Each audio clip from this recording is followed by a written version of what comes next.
Aici avem în jur de 500 de metri pătrați de gălbenele, o cultură foarte, foarte dragă nouă, deoarece este foarte bine aclimatizată climei Băreganului. O cultură foarte productivă, aș putea spune,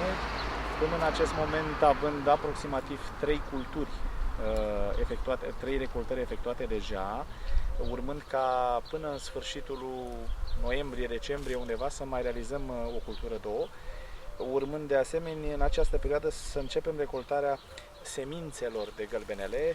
datorită faptului că o parte din flori sunt lăsate să se matureze, iar aceste semințe care se obțin sunt folosite în anul următor pentru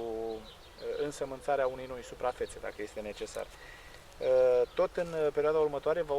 va urma să facem și o regenerare a culturii, regenerare care va consta în tăierea de la baza solului a întregii suprafețe, urmând ca în perioada rece, să spun așa, a anului, ele să dea înapoi și să facă o nouă cultură de talie mult mai mică, dar care va fi foarte, foarte rapid în a face flori. Le vom recolta și pe acestea, dat fiind faptul că noi aici irigăm terenul, nevoia de apă într-un fel este satisfăcută foarte rapid. Gălbenelele le folosim, sunt foarte importante pentru noi, dat fiind faptul că sunt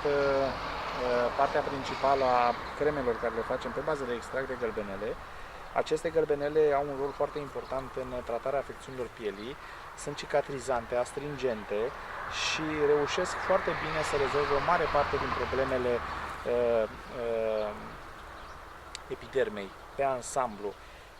Au și o foarte bună proprietate de regenerare a leziunilor, iar noi facem extracte uleioase care sunt folosite ulterior în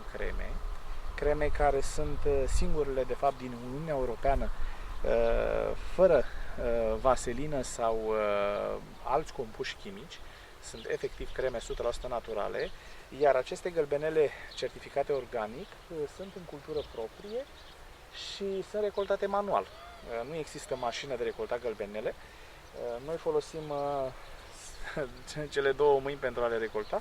le uscăm într-un loc răcoros, după care florile sunt puse în saci și păstrate până în momentul în care sunt procesate. Există o parte din această cultură care va servi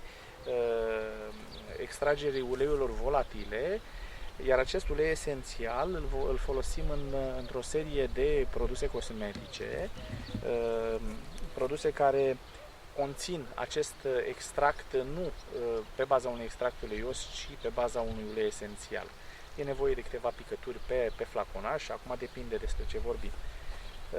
În general, planta este foarte rezistentă la condițiile noastre de secetă, rezistă chiar și